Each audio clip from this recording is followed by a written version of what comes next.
Livre audio George R.R. Martin, Feu et sang, première partie. Chapitre 2. Le règne du dragon. Les guerres du roi Aegon Ier. Le long règne du roi Aegon Ier Targaryen, 1 après la conquête, 37 après la conquête, dans son ensemble fut pacifique, en particulier sur ces dernières années. Mais avant la paix du dragon, ainsi que les maîtres de la citadelle dénommèrent les 2 dernières décennies de sa royauté, vinrent les guerres du dragon, dont la dernière fut un des plus cruels et sanglants conflits qui se livrèrent jamais en Westeros. Bien qu'on ait déclaré terminées les guerres de conquête, lorsque Aegon fut couronné et oint par le grand septon, dans le septuaire étoilé de Villevieille, tout Westeros n'était pas soumis à sa domination. Dans la morsure, les seigneurs des 3 sœurs avaient saisi l'occasion du tumulte de la conquête d'Aegon pour se déclarer nation libre et couronner reine Lady Marla de la maison Sunderland. Comme la plus grande partie de la flotte Arryn avait été détruite au cours de la conquête, le roi ordonna à son gouverneur du Nord, Torrhen Stark de Winterfell, de mettre un terme à la rébellion des Serois. Une armée nordienne quitta Blancport sur une flotte louée de galères braviennes sous le commandement de Ser Warwick Manderly. La vue de ces voiles et la soudaine apparition de la reine Visenya et de Vhagar dans les cieux au-dessus de Sorton ôta toute vaillance aux Serois. Ils déposèrent promptement la reine Marla en faveur de son frère cadet.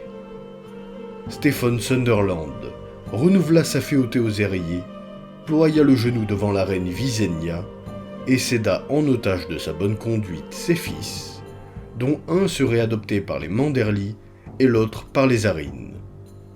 Sa sœur, la reine déposée, fut exilée et emprisonnée. Au bout de 5 ans, on lui ôta la langue et elle passa le restant de ses jours avec les Sœurs du Silence à s'occuper des nobles défunts. De l'autre côté de Westeros, les îles de fer étaient plongées dans le chaos. La maison Chenue avait gouverné les Fernets de longs siècles durant, pour s'éteindre en une seule nuit, quand Aegon avait déchaîné sur Harrenhal les feux de Balerion. Bien qu'Arryn le Noir et ses fils eussent péri dans ces flammes, Corin Volmark de Harlois, dont la grand-mère avait été une sœur cadette de l'aïeul d'Arryn, se déclara héritier légitime de la lignée noire et assuma la royauté. Tous les Fernets n'acceptèrent pas cette revendication cependant. Sur Vieux-Wick, sous les ossements de Naga, le dragon des mers, les prêtres du dieu noyé placèrent une couronne en bois flotté sur la tête d'un des leurs, Lodo, le saint homme aux pieds nus, qui se proclamait fils vivant du dieu noyé et savait, dit-on, accomplir des miracles. D'autres prétendants se levèrent sur Grand Wick, Peak et Orkmont, et pendant plus d'1 an, leurs partisans s'entrebattirent sur terre et sur mer.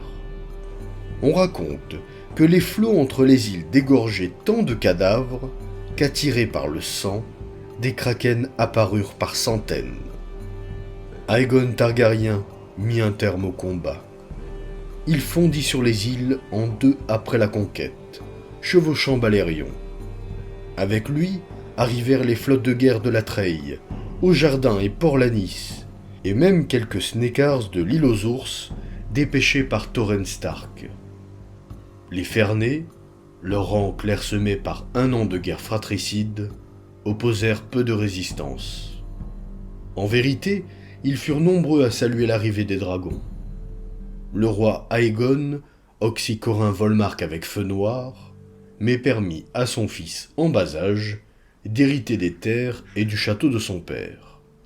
Sur Vieux-Wick, le prêtre au roi Lodo, prétendu fils du dieu noyé, demanda aux Kraken des grands fonds d'émerger et de faire sombrer les vaisseaux des envahisseurs. Comme cela tardait à se réaliser, Lodo bourra ses robes de galets et entra dans la mer, pour aller prendre conseil auprès de mon père. Des milliers le suivirent, leurs cadavres ballonnés, dévorés par les crabes, furent rejetés sur les côtes de Vieux-Wick pendant des années.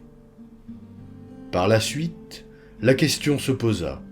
Qui devait régner pour le roi sur les îles de Fer? Il fut suggéré de rendre les Fernés vassaux des Tully de Vivzeg ou des Lannister de Castral Rock. Certains insistèrent même pour qu'on les confie à Winterfell. Aegon écouta les arguments de chacun, mais décida finalement qu'il permettrait aux Fernés de choisir leur propre seigneur suzerain.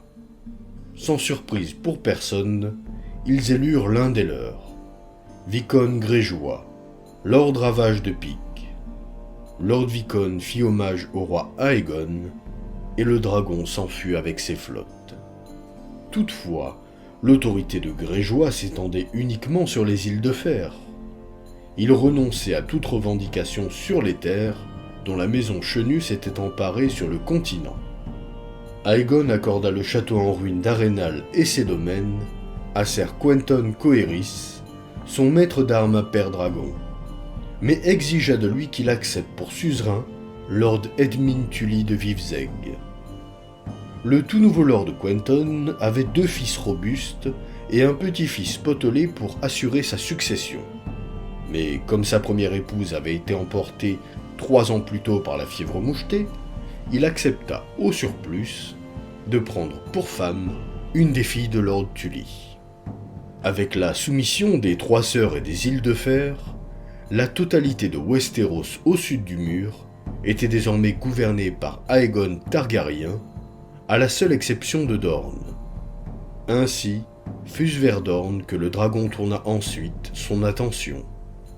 Aegon tenta d'abord de se gagner les Doriens par les paroles, dépêchant à Lancélion une délégation de grands seigneurs, de maîtres et de septons, pour traiter avec la princesse Merya Martell, celle qu'on appelait le crapaud jaune de Dorne, et la convaincre des avantages d'unir leurs 2 royaumes. Leurs négociations se poursuivirent pendant la plus grande partie d'une année, sans aboutir à rien. Le début de la première guerre dornienne est en général fixé en 4, lors du retour de Rhaenys Targaryen à Dorne. Cette fois-ci, elle venait avec feu et sang, exactement comme elle en avait formulé la menace. Chevauchant Meraxès, la reine descendit d'un clair ciel bleu pour incendier Bourg-Cabane, les flammes bondissant de navire en navire jusqu'à ce que toute l'embouchure de la Sang-Vert soit engorgée de débris flottants et qu'on puisse en voir la colonne de fumée jusqu'à Lancélion. Les habitants de la ville flottante se réfugièrent dans le fleuve pour échapper aux flammes, si bien qu'il en périt moins d'1 centaine durant l'attaque, et la plupart de ceux-là par noyade plutôt que par le feu dragon. Mais un premier sang avait été versé. Ailleurs, Horys Baratheon entrait par les osseux 1 millier de chevaliers triés sur le volet, tandis qu'Aegon lui-même s'engageait dans la passe du Prince à la tête d'une armée forte de 30 000 hommes, menée par près de 2000 chevaliers et 300 seigneurs et bannerets. On entendit Lord Harlan Tyrell, le gouverneur du Sud, dire qu'ils avaient plus qu'assez de puissance pour écraser toute armée dornienne qui essaierait de leur tenir tête, même sans Aegon et Balerion. Sans doute avait-il raison en cela, mais la chose ne fut jamais prouvée car jamais les Dorniens ne cherchèrent le combat.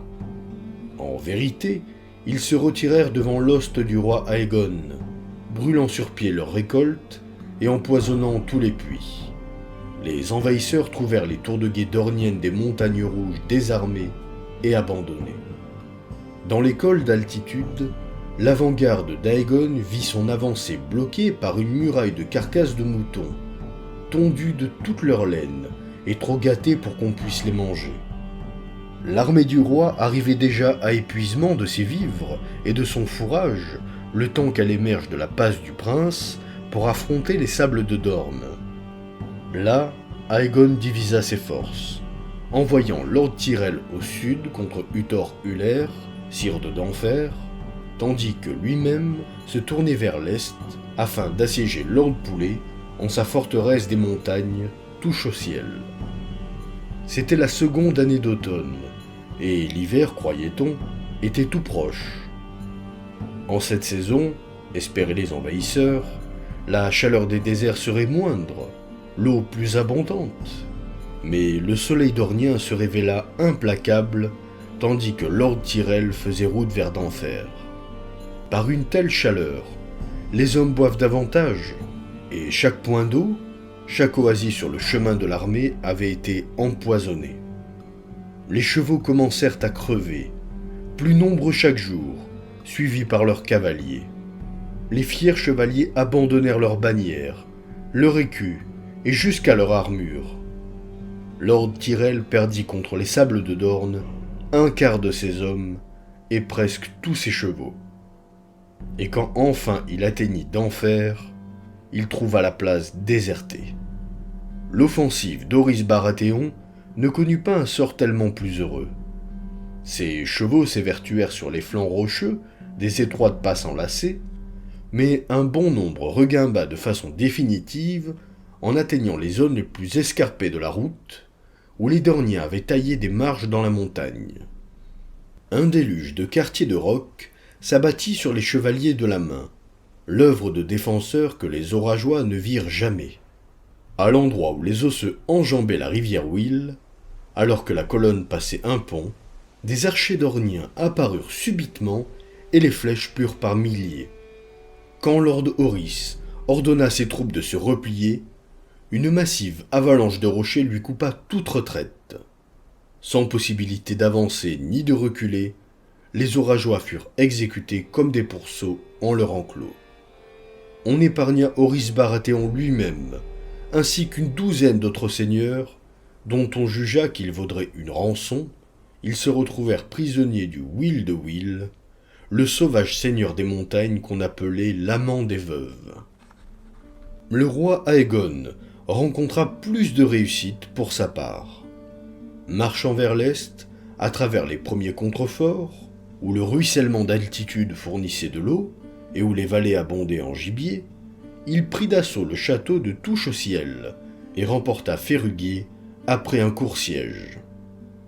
Le sire du Thor avait récemment expiré et son intendant capitula sans combattre. Plus loin à l'est, Lord Toland de Spectremont délégua son champion pour défier le roi en combat singulier.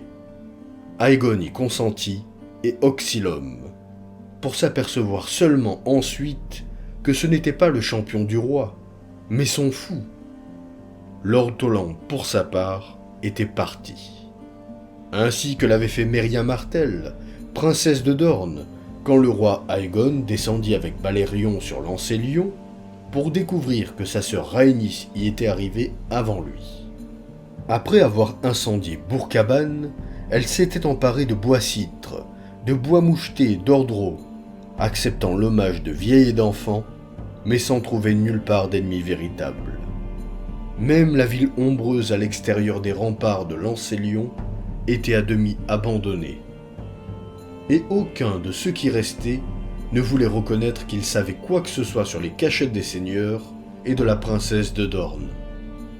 Le crapaud jaune s'est fondu dans les sables, résuma la reine Rhaenys au roi Aegon. Aegon répondit par une proclamation de victoire. Dans la grande salle de Lancélion, il réunit tout ce qu'il subsistait de dignitaires et leur annonça que Dorne faisait désormais partie du royaume, qu'ils seraient dorénavant ses léaux sujets, que leurs anciens seigneurs étaient des rebelles et des hors-la-loi. On offrit des récompenses pour leur tête, en particulier celle du crapaud jaune, la princesse Merya Martell. Lord Jon Rosby fut nommé gouverneur de Lancélion et des Sables, afin de régner sur Dorne au nom du roi. On nomma des intendants et des gouverneurs militaires pour tous les autres territoires et châteaux que le conquérant avait pris. Puis le roi Aegon et son hoste repartirent par où ils étaient venus, à l'ouest, en suivant les contreforts de la montagne et par la passe du Prince. À peine étaient-ils arrivés à Port-Réal que, derrière eux, Dorne entra en éruption. Des piquiers dorniens surgirent de nulle part, comme des fleurs du désert après la pluie. Touche au ciel, Féruguier, Le Thor et Spectremont furent tous repris en moins d'une demi-lune, leur garnison royale passée au fil de l'épée. On ne laissa expirer les gouverneurs et intendants d'Aegon qu'après de longues souffrances. On dit que les seigneurs d'Ornien avaient parié entre eux pour savoir qui garderait le plus longtemps ses captifs vivants tout en les démembrant. Lord Rosby, gouverneur de Lancélion et des Sables, connut une fin plus douce que la plupart. Après l'assaut général des Dorniens surgis de la ville ombreuse pour reprendre le château, il se retrouva pieds et poings liés, fut traîné au sommet de la tour Lance et jeté d'une fenêtre par nul autre que la vieille princesse Meria en personne. Bientôt ne demeurèrent plus que Lord Tyrell et son hoste. Le roi Aegon avait laissé Tyrell derrière lui en partant. La position de d'Enfer, une forteresse sur la rivière Soufre, était jugée idéale pour mater toute révolte. Mais la rivière était sulfureuse, et les poissons qu'on y pêchait rendirent les hauts jardiniers malades.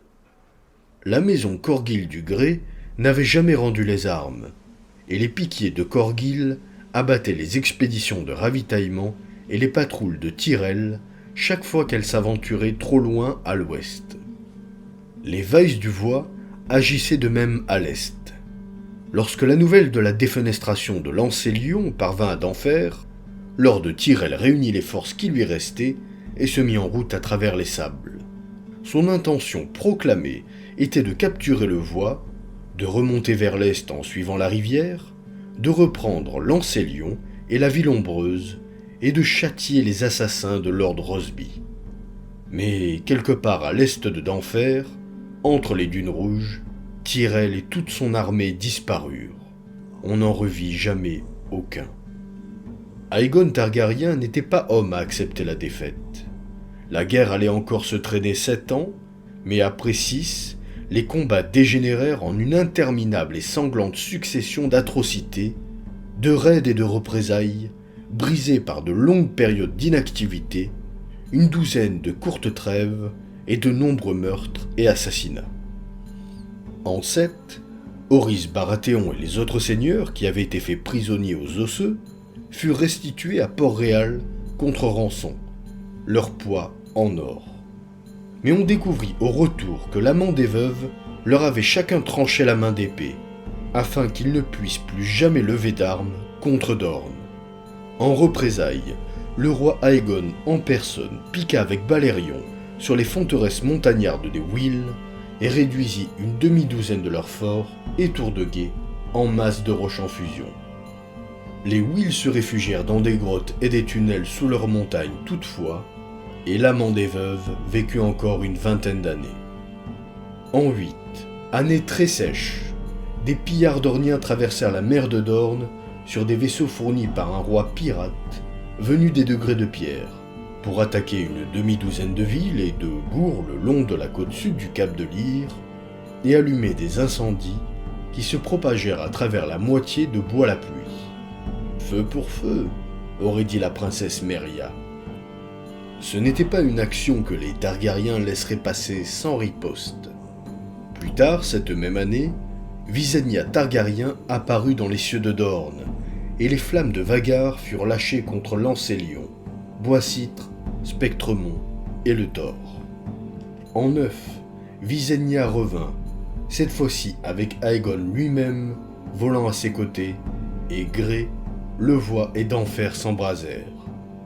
La réplique dornienne arriva l'année suivante, lorsque Lord Poulet mena une armée par la passe du Prince et dans le Bief, avança si rapidement qu'il réussit à incendier une douzaine de villages et à capturer le grand château de Serena sur les frontières, avant que les seigneurs des Marches ne comprennent que l'ennemi était sur eux. Lorsque la nouvelle de l'attaque atteignit Villevieille, Lord Hightower envoya son fils Adam avec d'importantes forces reprendre Serena, mais les Dorniens avaient précisément anticipé ce geste. Une seconde armée dornienne, sous les ordres de Ser Geoffrey Dayne, descendit des météores et attaqua la ville. Les murailles de Villevieille se révélèrent trop solides pour céder aux Dorniens, mais Dayne incendia des champs, des fermes et des villages à 20 lieues à la ronde, et tua le fils cadet de Lord Hightower, Garmon, quand le jeune homme mena une sortie contre lui. Sir Adam Hightower ne parvint à Serena que pour découvrir que Lord Poulet avait bouté le feu au château et passé sa garnison au fil de l'épée. Lord Caron, son épouse et ses enfants furent ramenés captifs à Dorne. Plutôt que de se lancer à leur poursuite, Sir Adam fit aussitôt demi-tour vers Villevieille afin de délivrer la ville, mais Sir Geoffrey et son armée étaient de nouveau fondus dans les montagnes eux aussi. Le vieux Lord Manfred Hightower mourut peu après. Sir Adam succéda à son père en tant que sire de la Grande Tour, alors que Villevieille criait vengeance. Le roi Aegon vola sur Balerion à Haut-Jardin pour délibérer avec son gouverneur du Sud, Météo Tyrell, le jeune seigneur, était fort réticent à envisager une nouvelle invasion après ce qui était advenu à son père. Une fois de plus, le roi déchaîna ses dragons contre Dorne. Aegon en personne descendit sur Touche au ciel, jurant de faire du siège des poulets un nouvel arénal. Visenya et Vhagar portèrent feu et sang Météor, et Rhaenys et Meraxès revinrent encore à d'enfer, où la tragédie frappa. En maintes occasions, les dragons targaryens, élevés et dressés au combat, avaient traversé des tempêtes de piques et d'épées sans souffrir aucun dommage. Les écailles d'un dragon adulte étaient plus dures que l'acier, et même les carreaux qui frappaient leur cible pénétraient rarement assez profond pour faire plus que d'enrager les grands animaux. Mais alors que Meraxès virait au-dessus de d'enfer, un défenseur sur la plus haute tour du château déclencha un scorpion, et une pointe de fer d'une toise de longueur frappa à l'œil droit le dragon de la reine. Meraxès ne périt pas sur le coup, mais il s'abattit au sol dans de fatales souffrances, détruisant la tour et une grande partie du mur d'enceinte d'enfer dans ses soubresauts d'agonie. Savoir si Rhaenys Targaryen survécut à son dragon demeure un sujet disputé. Certains disent qu'elle fut désarçonnée et fit une chute fatale, d'autres qu'elle fut écrasée sous Meraxès dans la cour du château. Quelques chroniques veulent que la reine ait survécu à la destruction de son dragon pour périr de mort lente sous la torture dans les cachots des Hulaires. Sans doute ne connaîtra-t-on jamais les véritables circonstances de sa fin, mais Rhaenys Targaryen, sœur et épouse du roi Aegon Ier, succomba d'enfer à Dorne en la 10e année après la conquête. Les 2 années qui suivirent furent celles du courroux du dragon. Chaque forteresse de Dorne fut incendiée à 3 reprises, tandis que Balerion et Vhagar revenaient, encore et toujours. Par endroits, les dunes autour de d'enfer fondirent pour se vitrifier, si ardent fut le souffle de Balerion. Les seigneurs doriens durent se terrer, mais même cela ne leur valut aucune sécurité. Lord Poulet, Lord Vyse, Lady Toland et 4 seigneurs de d'enfer successifs furent assassinés, l'un après l'autre, car le trône de fer avait offert en or une rançon de roi, contre la tête de n'importe quel seigneur dornien. Seuls 2 des tueurs vécurent assez longtemps pour toucher leur récompense toutefois, et les Dorniens exercèrent des représailles, rendant le sang pour le sang. Lord Connington de la Griffonnière fut tué durant une partie de chasse. Lord Martins de Bosquebrune empoisonné avec toute sa maison par une barrique de vin dornien. Lord Fell étouffé dans un bordel de Port-Réal. Les Targaryens eux-mêmes ne furent pas exemptés. Le roi fut attaqué à 3 reprises, et sans ses gardes aurait succombé en 2 de ces occasions. La reine Visenya fut assaillie une nuit à Port-Réal. 2 membres de son escorte furent tués avant que Visenya elle-même ne pourfende le dernier attaquant avec noirceur. L'action la plus infâme de cette sanglante période se déroula en 12, quand Will de Will, l'amant des veuves, arriva sans invitation aux épousailles de Sir John Caffren, héritier des Bourfaon, avec Alice du Rouvre, fille du sire de Vieux-Rouvre. Introduits à la porte d'une poterne par un serviteur félon, les Will oxyrent Lord du Rouvre et la plupart des invités de la noce, puis forcèrent la mariée à regarder tandis qu'il castrait son époux. Ensuite, ils se succédèrent pour violer Lady Alice et ses demoiselles d'honneur, et les emportèrent pour les vendre à un esclavagiste myrien. Désormais, Dorne était un désert fumant, grevé par la famine, la peste et les épidémies. Une terre dévastée, ainsi que la qualifiaient les négociants des cités libres. Pourtant, les Martels demeuraient insoumis, invaincus, intacts, tels que le clamait leur devise. Un chevalier dornien, amené captif devant la reine Visenya, souligna que Merya Martell verrait plutôt son peuple mort qu'esclave de la maison Targaryen. Visenya répondit que son frère et elle seraient fort heureux d'octroyer cette faveur à la princesse. L'âge et la mauvaise santé accomplirent enfin ce que dragon et armée ne pouvaient point. En 13, Merya Martell, le crapaud jaune de Dorne, mourut dans son lit. Pendant qu'elle avait des relations charnelles avec un étalon, soutinrent ses ennemis. Son fils Nymor lui succéda comme sire de Lancélion et prince de Dorne. Âgé de 60 ans, sa santé déjà déclinante, le nouveau prince de Dorne n'avait aucun goût pour de nouveaux massacres. Il entama son règne en dépêchant une délégation à Port-Réal pour restituer le crâne du dragon Meraxès et présenter au roi Aegon des termes de paix. Sa propre héritière, sa fille Deria, conduisait l'ambassade. À Port-Réal, les offres de paix du prince Nymor se heurtèrent à une vive opposition. La reine Visenya y était farouchement hostile. « Pas de paix sans soumission », déclara-t-elle, et ses amis au conseil du roi reprirent ses paroles en écho.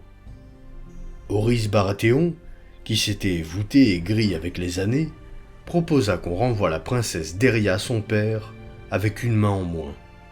Lord du Rouvre expédia un corbeau, suggérant qu'on vende la Dornienne dans le plus crapuleux bordel de Port-Réal, jusqu'à ce que chaque mendiant en ville ait pris son plaisir avec elle.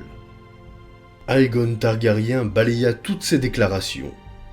La princesse Deria était venue en émissaire sous une bannière de paix, et on ne lui ferait aucun mal sous son toit, jura-t-il. Le roi était las de la guerre. Tous s'accordaient sur ce point. Mais concéder aux Dorniens une paix sans soumission reviendrait à affirmer que sa sœur bien-aimée Rhaenys avait péri en vain, que tout ce sang et ces morts n'avaient servi de rien. Les seigneurs de son conseil restreint le mirent en garde. Au surplus, une telle paix passerait pour un signe de faiblesse et risquait d'encourager de nouvelles rébellions, qu'il faudrait alors réprimer. Aegon savait que le Bief, les terres de l'orage et les marches avaient terriblement souffert des combats et qu'il ne pardonnerait pas ni n'oublierait. Même à Port-Réal, le roi n'osait pas laisser les Dorniens sortir de Fort Aegon sans une puissante escorte, de crainte que le peuple de la ville ne les taille en pièces. Pour toutes ces raisons, écrivit plus tard le grand maître Lucan, le roi se disposa à refuser les propositions de Dorne et à poursuivre la guerre. C'est alors que la princesse Deria remit au roi une lettre cachetée de son père. « Pour vous seul, votre grâce. » Le roi Aegon lut les mots du prince Nymor en session ouverte, le visage pétrifié, silencieux, tandis qu'il siégeait sur le trône de fer. Quand ensuite il se leva, dit-on, du sang lui coulait sur la main. Il brûla la lettre et n'y fit plus jamais allusion. Mais cette nuit-là, il enfourcha Balerion et s'envola pour traverser les flots de la baie de la Nera vers Père-Dragon et sa montagne fumante. À son retour le lendemain matin, Aegon Targaryen accepta les termes proposés par Nymor. Peu de temps après, il signa un traité de paix éternel avec Dorne. À ce jour, nul ne peut dire avec certitude ce que pouvait contenir la lettre de Deria. Certains affirment que c'était une simple supplique d'un père à un autre, des mots sincères qui touchèrent le cœur du roi Aegon. D'autres assurent qu'elle dressait la liste de tous les seigneurs et nobles chevaliers qui avaient perdu la vie durant la guerre. Certains septons sont allés jusqu'à suggérer que la missive était ensorcelée, que le crapaud jaune l'avait composée avant son trépas, en usant pour l'encre une fiole du sang de la reine Rhaenys, afin que le roi soit incapable de résister à sa pernicieuse magie. Le grand maître Clegg, qui arriva à Port-Réal quelques 20 années plus tard, conclut que Dorne n'avait plus la force de se battre. Poussé par le désespoir, suggéra Clegg, le prince Nimor aurait pu menacer, si sa paix était refusée, d'engager les 100 visages de Braavos pour tuer Aenys, le fils et héritier du roi Aegon et de la reine Rhaenys, qui n'avait alors que 6 ans. Cela se peut, mais nul ne le saura jamais vraiment. Ainsi s'acheva la première guerre dornienne, entre 4 et 13. Le crapaud jaune de Dorne avait accompli ce dont Arène le Noir, les 2 rois et Torrhen Stark avaient été incapables. Elles avaient vaincu Aegon Targaryen et ses dragons. Cependant, au nord des montagnes rouges, ces tactiques ne lui valurent que le mépris. Le courage dornien devint un sarcastique synonyme de lâcheté parmi les seigneurs et chevaliers des royaumes d'Aegon. « Le crapaud saute dans son trou quand on le menace », écrivit un scribe.